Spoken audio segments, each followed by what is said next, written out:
What is poppin', guys? BK here, back on the music channel once again, and saying we're going to be ranking the studio albums of Animals as Leaders. So if you guys don't know who Animals as Leaders is, it's honestly kind of hard to categorize particularly what genre they're in.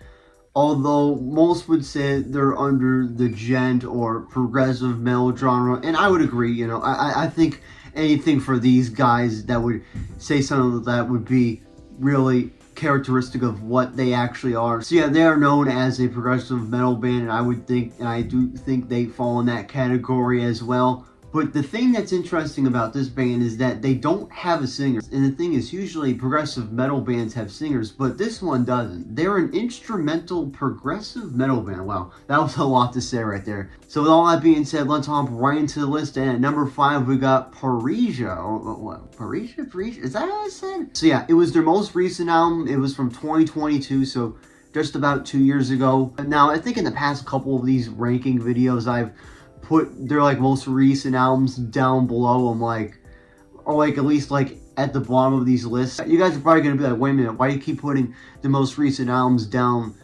at the bottom? Now, it's nothing to do with it being a new album or whatever.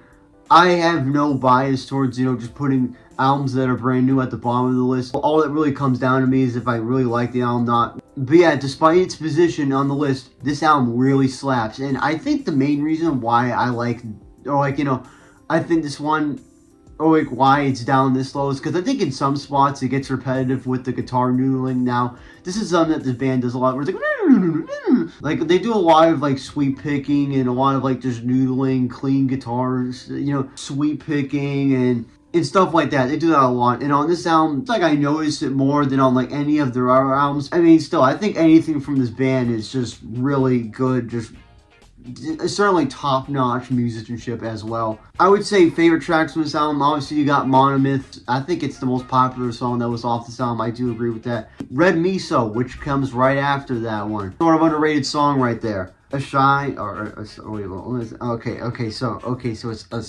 Shy. The Problem with Other Minds, that's another good one. Thoughts and Prayers, Microaggressions. And then to end off the album, you got Guardian's Knot, which I thought that was a pretty good song too. And number 4, we got Weightless. So this was their sophomore effort, and the reason why I don't particularly, or at least it's not higher up on the list, is because I think the production in some spots on this album is kind of subpar, just not that good. I mean, compared to the debut, which I haven't talked about the debut album yet, so maybe it might be higher up on this list. Who knows? We'll see. And for a band that I think has relatively good production all around, it kind of just drops the album down a little bit for me. And the thing about the album covers too, so people will be asking, so the album covers for this band, I think, because I hear a lot online that this band doesn't make good album covers. Now look, they ain't the most jaw-dropping thing of all time. I mean, it ain't a Yes album cover made by Roger Dean, for Pete's sakes. But for what it is, I think I think they went more for the simplistic or the minimal styling or the minimal style for an album cover. And honestly, I don't mind that. I think the album covers are fine. I don't really have a problem with them. Now here we go. So some of my favorites on this album. You got the first track on this album, An Infinite Regression. I would say with this album too, it's definitely one of the most heavy, because I think the ones after this, they don't have too much of that gent sound on it. Whereas on this album, I think there's quite a few tracks that are like that, and it's maybe strange because I do like gent. It's honestly when I put an album this low, it's it doesn't mean I hate the album, guys. Trust me, I would put this album on any day. I would love it, all the way through. I would say for most of this band's songs, I would say I like a majority of them. Is it a little bit crazy, a little bit too much at times? Sure, it is, but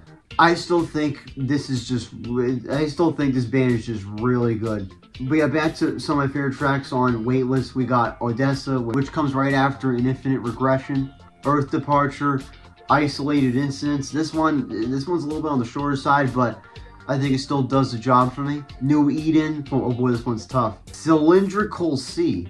Yeah, okay, that's the one. To lead you to lead. Oh, jeez, this is another long title. To lead to an overwhelming question, then weightless. Yeah, so this album is pretty solid. I mean, and I remember when I was making this list earlier on, I actually had this album up higher on the list, and that just goes to show you how just competitive it is to how tight this list is. It's like little things like production and if the song's like like feeling repetitive, that's what's really like lowering these albums on the list. It's like that just proves to me that it's a really tough catalog to rank, because a lot of their material is pretty good, I would say.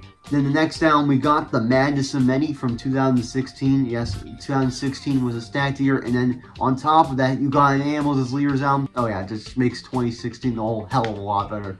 Just adds to it. So favorite tracks from this album, we got Arithmophobia. The one thing I liked about this song was it seems like on this song it had a sitar, like in the intro it had a sitar playing. If you guys know me, I do love me some sitar, so anytime you can incorporate it in there, that's a plus for me. Yeah, I'm looking at this track list. I think pretty much all of these, yeah, this is where it got really hard, because like now you get to a point to where you like almost every track on all of these albums. The Glass Bridge, the solo on this song was a standout for me. That's why I mentioned it here. The Brain Dance, this was a song I heard live, and so when I saw them play this song live, Fleeny came out for the solo.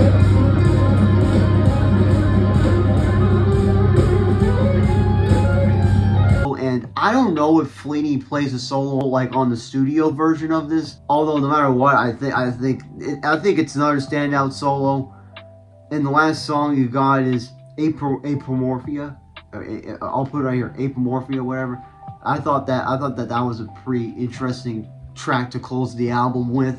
And on to number 2 before we get to number 1 now. So this list is coming down. It's coming down to the wire. So we got at number 2, The Joy of Motion from 2014.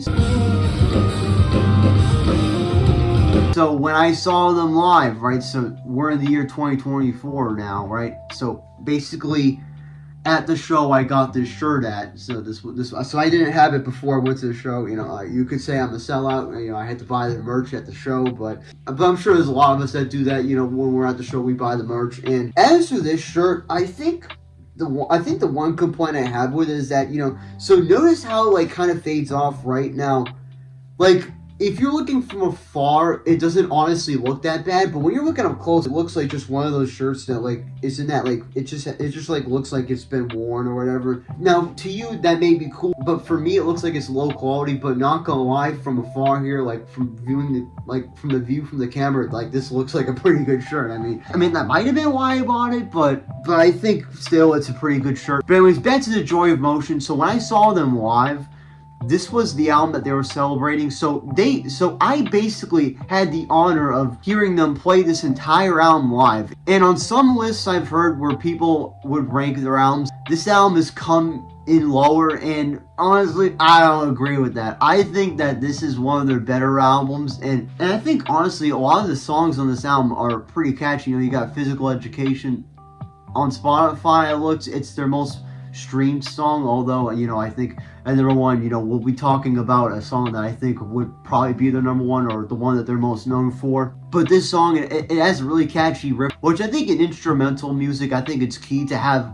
a song that's catchy. Here's the thing, like, I think how humans work is that we remember something more if we like heard it from like a vocal or whatever. So, and I think that's one of the main problems with instrumental music, why it's not so popular. I mean, I think a majority of the people don't relate to it because I think it's just endless shredding if you're like listening to like a guitar virtuoso, which, this band kind of, it's kind of weird because all those guitar virtuoso bands are like, yeah, they're bands, but it's generally like one person has the spotlight, whereas for this band, it's like, yeah, we know that Tosin Abasi has the spotlight, but it doesn't really seem like it's like just him. It's like, I don't get the feeling that it's just like him that's coming up with all this stuff. Like, I think it's a whole group effort. I think it's a whole band effort, despite it just being a trio, so it's not like it's like a 5-piece or a 4-piece band. But yeah, so back to The Joy of Motion. So I think for this album, I like every track that's on this one. So picking favorites is gonna be pretty tough. But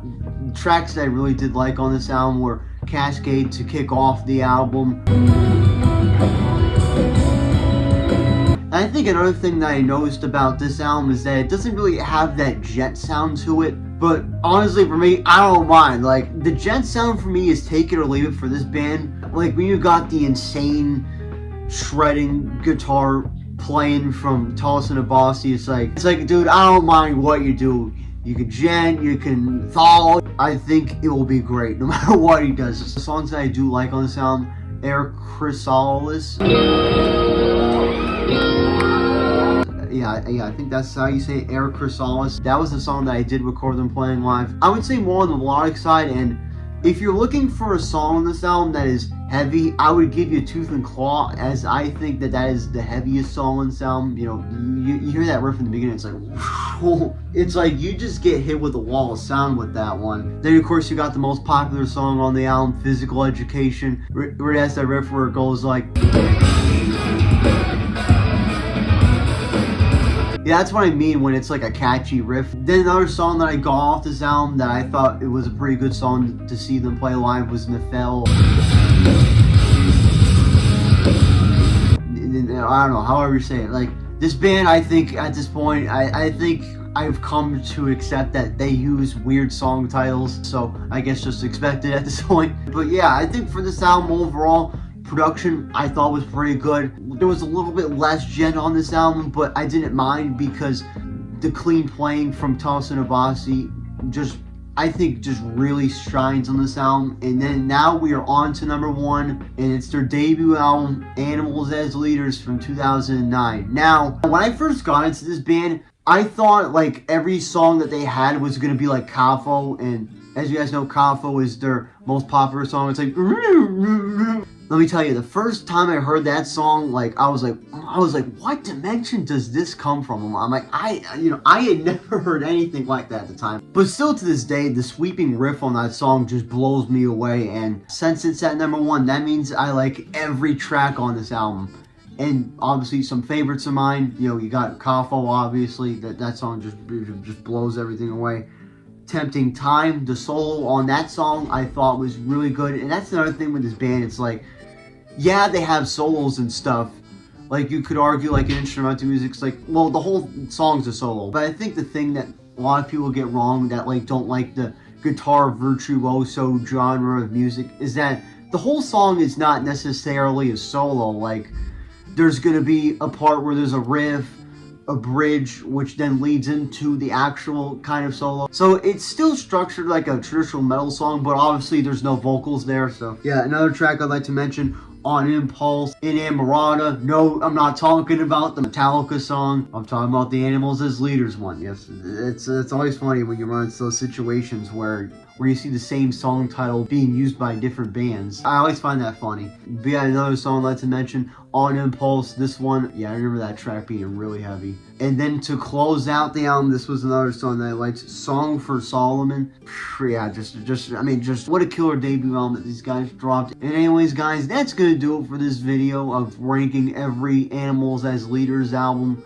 And I gotta say, man, this band was pretty special. Like, even after I saw them almost a month ago, I'm still listening to these albums a lot. And I think that they were one of the best bands that I've ever seen live. You know, definitely if they come back around again, I'm gonna be first to hop on that train of buying tickets, going to the show. It was honestly just such a killer experience. And I'll say, if you want to support the band, you know, obviously buy the shirts, go to their shows, buy the merch, the CDs, the vinyls, the, you know, whatever kind of stuff you can buy from them. If you want to support the band, obviously do that. Because, you know, I think bands like this that don't have, you know, the biggest following or not the most well-known ever. So I think to support bands like this is crucial to, you know, keeping the genre, you know, keeping them playing, and to keep seeing them on tour. So with all that being said, until next time, guys, peace!